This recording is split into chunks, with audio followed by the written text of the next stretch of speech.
Hello दोस्तों, मैं वैजंती। आइए हम तुलसी विवाह के पौराणिक कथा के बारे में जानेंगे। एक बार शिव ने अपने तेज को समुद्र में फेंक दिया था। उससे एक महातेजस्वी बालक ने जन्म लिया। यह बालक आगे चलकर जालंधर के नाम से पराक्रमी दैत्य राजा बना। इसकी राजधानी का नाम जालंधर नगरी था। दैत्यराज कामनेमी की कन्या वृंदा का विवाह जालंधर से हुआ। जालंधर महाराक्षस था।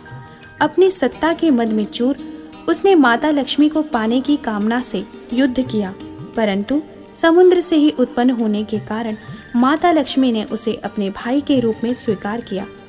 वहां से पराजित होकर वह देवी पार्वती को पाने की लालसा से कैलाश पर्वत पर गया। भगवान शिव का ही रूप धारण कर माता पार्वती के समीप गया, परंतु माँ ने अपने योग बल से उसे तुरंत पहचान लिया तथा वहां से अंतर्ध्यान हो गई। देवी पार्वती क्रुद्ध होकर सारा वृत्तांत भगवान विष्णु को सुनाया। जालंधर की पत्नी वृंदा अत्यंत पतिव्रता स्त्री थी। उसी के पतिव्रता धर्म की शक्ति से जालंधर ना तो मारा जाता था और ना ही पराजित होता था। इसलिए जालंधर का नाश करने के लिए वृंदा के पतिव्रता धर्म को भंग करना बहुत जरूरी था। इसी कारण भगवान विष्णु ऋषि का वेश धारण कर वन में जा पहुँचे, जहाँ वृंदा अकेली भ्रमण कर रही थी। भगवान के साथ दो मायावी राक्षस भी थे, जिन्हें देखकर वृंदा भयभीत हो गई। ऋषि ने वृंदा के सामने पल में दोनों को भस्म कर दिया। उनकी शक्ति देखकर वृंदा ने कैलाश पर्वत पर महादेव के साथ युद्ध कर रहे अपने पति जालंधर के बारे में पूछा। ऋषि ने अपने माया जाल में दो वानर प्रकट किए। एक वानर के हाथ में जालंधर का सिर था तथा दूसरे में धड़ था। अपने पति की यह दशा देखकर वृंदा मूर्छित होकर गिर पड़ी। होश में आने पर उन्होंने ऋषि रूपी भगवान से विनती की वह उसके पति को जीवित करे।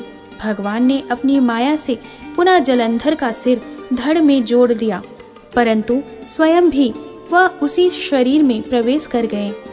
वृंदा को इस छल का जरा भी आभास न हुआ।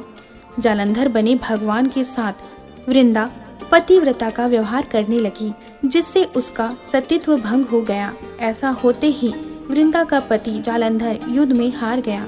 इस सारी लीला का जब वृंदा को पता चला तो उसने क्रुद्ध होकर भगवान विष्णु को हृदयहीन शिला होने का श्राप दे दिया।